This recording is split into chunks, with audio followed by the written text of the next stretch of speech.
Hi, guys. Welcome back to the weekly literary discussion of Jane Eyre by Charlotte Bronte. This week we will be discussing chapters 7 through 9. And yeah, let's just get right into it. Chapter 7 builds on our sympathy towards Jane and these girls at Lowood. All of the hardships that Jane and these girls are facing at the school. They are continuing to be underfed, overworked. They talk about being very excruciatingly cold during the winter months. Um, they the snow seeps into their shoes and causes their feet to swell, and it's very painful.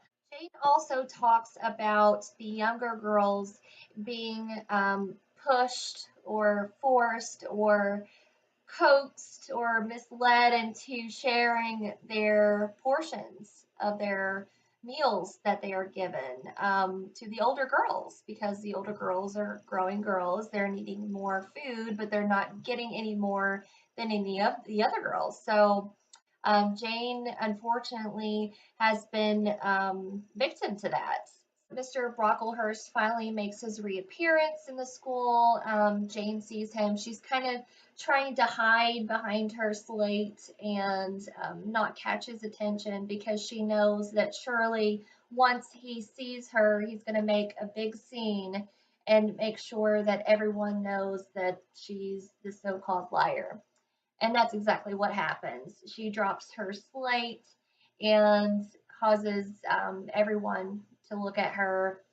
Mr. Brocklehurst makes her come up to the front, sit on a stool, and proceeds to tell the entire class and all the teachers that she is a liar. So that is the worst of the worst in his eyes. He makes this huge claim that her aunt basically did her a favor and was providing her all of these wonderful and lavish things, and she's ungrateful because she's a liar, and she's got this evilness inside of her that her aunt wishes um, to cast out of her, and that was the reasoning behind her sending her to school because she did not want her other children to become like Jane. She didn't want it to rub off on them.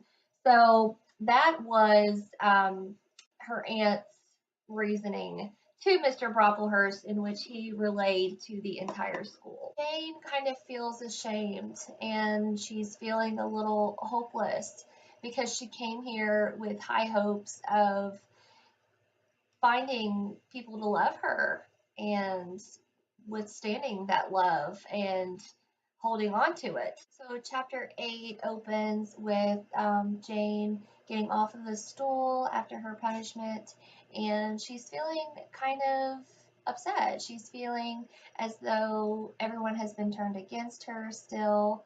Um, but Helen comes to comfort her with her words. And she tells her, there are millions of people in the world. Why do you care about the 80 that are here?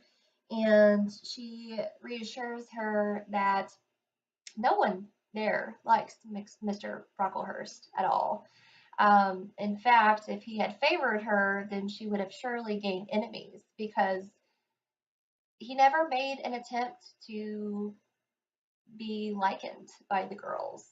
He's so strict. He forces the teachers to cut the girls' hair.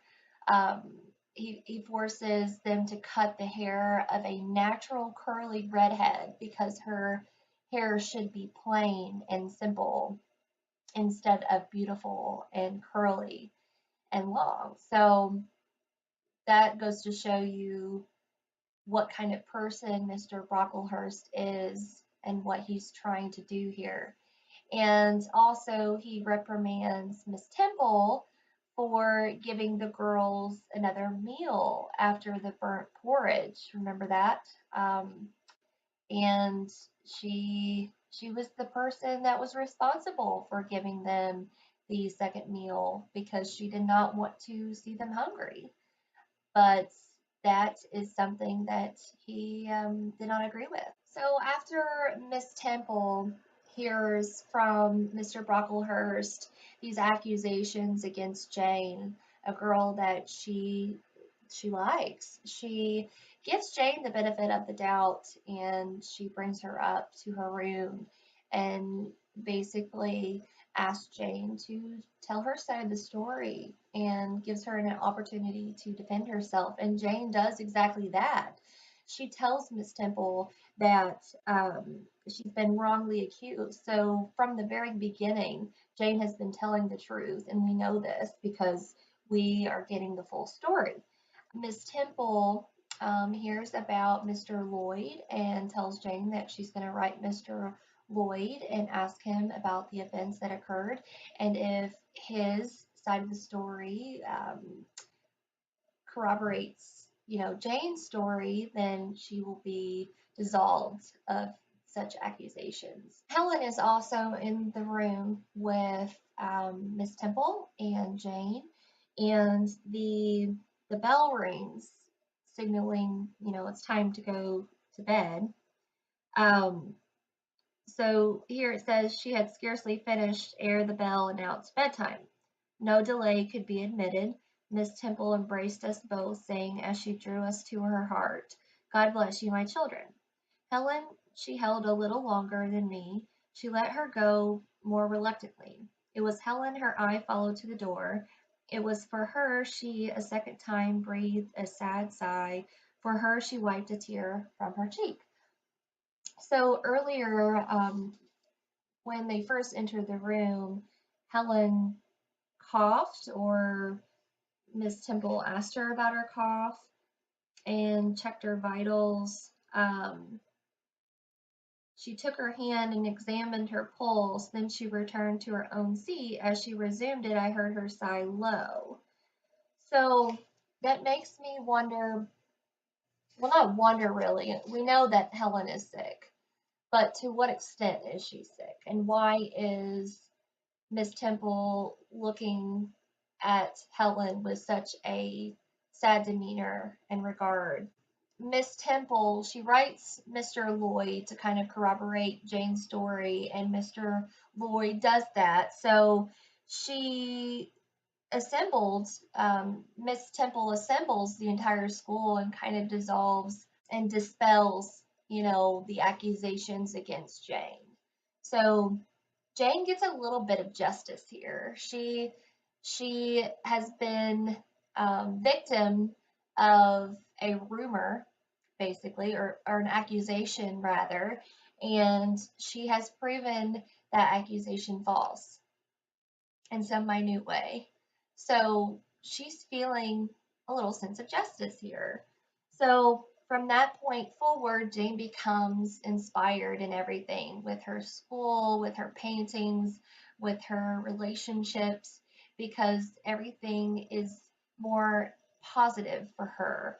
And because of that instance. So she finally is starting to feel good about where she's at the school. It's looking very, very good for Jane in her present situation. Winter is fading, coming into the warm spring, and she talks about all of the greenery and the flowers that are blossoming. So the tone here is very positive, it's very radiant, hopeful. Jane seems happy, and yeah, things are looking up at this point. And then we transition to May, where the girls are falling victim to typhus, and some are even dying in the school, or they're being sent home to die. So it goes from a very happy moment in tone to a very sad one again. Jane is allowed more freedom during this time because there are so many girls. I think there's like 50% of the school girls that are sick and bedridden and are being taken care of for their sickness. So Jane and the other girls who have not fallen victim to this. They are given more freedom. She describes roaming the grounds like a gypsy from morning till night, and being able to do whatever they wanted and whenever they liked. And Mr. Brocklehurst doesn't appear at the school because he doesn't obviously want to get sick. And she befriends another girl. Her name is Mary Ann. She's older than her, but then she starts to compare her relationship with Mary Ann and her relationship with Helen. And then she soon discovers that Helen is getting worse and worse. And they have told Jane that Helen is not going to be here that much longer. So Jane goes to bed. She tosses and turns, cannot sleep. So she sneaks out of her room. She takes this risk because she has to see her friend one last time. It's more important and it's worth getting in trouble for. So she sneaks off and she finds Miss Temple's room again, and she sees Helen in there, but she's by herself. She crawls up next to Helen and they talk, and it's very sweet, and they fall asleep. When she wakes up, she's being carried away. Come to find out, she had fallen asleep with Helen, and Helen passed during the night. So when Miss Temple walked into the room, Helen was dead, and Jane was cuddled up next to her. So that goes to show you the power of friendship and the power of love that Jane is able to feel. As I said before, she had this love for this doll. She had to sleep with it every night. But obviously, she can't have this doll here at Lowood. So it's a person like Helen that's really going to shape Jane and her thoughts and her beliefs and her opinions and her relationships. That is the first real relationship that I think that she's ever had in her life. I mean, she had her doll that she um, talked about a few chapters back, having to sleep with it every night and instilling a feeling of happiness within that doll because she felt happy at that point in time with the doll. So, this is the first real experience that she's had, the first real human relationship that she's had that has developed into something so powerful and meaningful. And she loved Helen, and Helen, I truly believe, loved her. And I think it's going to make a huge mark on Jane going forward.